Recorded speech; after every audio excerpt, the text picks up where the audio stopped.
Right now, there are about 5 options available to help with erectile dysfunction.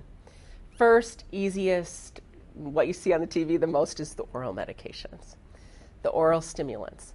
The good news is those oral medications work in about 80% of men with spinal cord injury, which is wonderful, very, very high.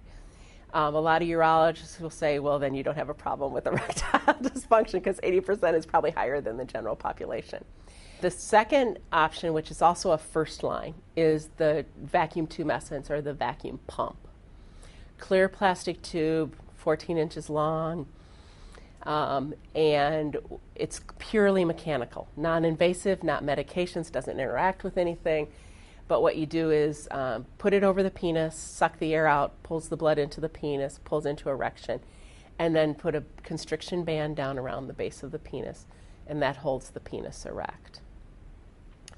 Third option is injections. And usually I prefer to use those when the first 2 options don't work, or when one of the first options doesn't work and the person doesn't want to use the other option. But it's usually my second line of treatment is the injections. And that's of a medication called prostadil, and it is injected directly into the sides of the penis, into what's called the corpus, which is the 2 tubes that go down along either side of the penis. It's first I want to say it's a teeny tiny needle. Because if you think about injecting into the penis, everybody's eyes get really big and everybody takes a big deep breath, which is understandable. It's a teeny tiny needle. I even have men who have sensation who say that this is painless, okay? But the injection, it goes into the side of the penis and it works very, very well. It works essentially in everyone up to the right dose. There's a handful of people it doesn't work in, but it's actually very, very responsive. The fourth option is one that is out there. It's called Muse, M-U-S-E.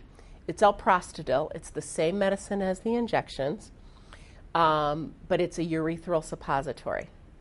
And when it came out, it was when we only had the injections and maybe the pump. And we were all excited because we thought, oh, good, we're not going to have to use injections anymore. Well, time has shown in the spinal cord world that it doesn't work very well with men who catheterize. The way it's intended to be used is right after a man voids, put the urethral suppository in, rub the penis and it melts and it's absorbed, and then the smooth muscle relaxes and the blood engorges the penis. So we thought, well, when you catheterize, there's probably not enough lubricant in there. So there was lubrication. And when I say we, I don't mean me. I mean the spinal cord world.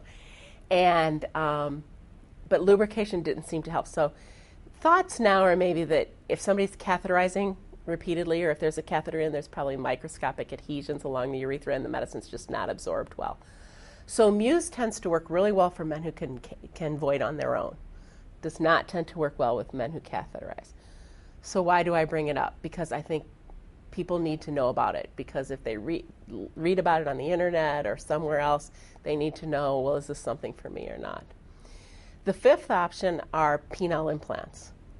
And they're out there. They're a surgical intervention that urologists generally do, where a mechanical device is surgically implanted into the penis, and it is a penile prosthesis. The complication rate of men with spinal cord injury with penile prosthesis is about 11 to 12%. In the general population, it's 1%. So the risk is higher. And the other thing to remember is that spinal cord injury happens to younger people. And so knowing that all mechanical devices have a lifespan of the mechanical device, it may not be as long as the lifespan of the person with spinal cord injury. So you don't have to consider whether you would do multiple surgeries in that area or not, and the risk of multiple surgeries in that area, the development of scar tissue. So my personal preference, and this is, you can talk to 6 people and they may say something different, but my personal preference is to see if anything else works and use the penile prosthesis as absolute last resort. And really, I have a hard time considering it for men who are really young.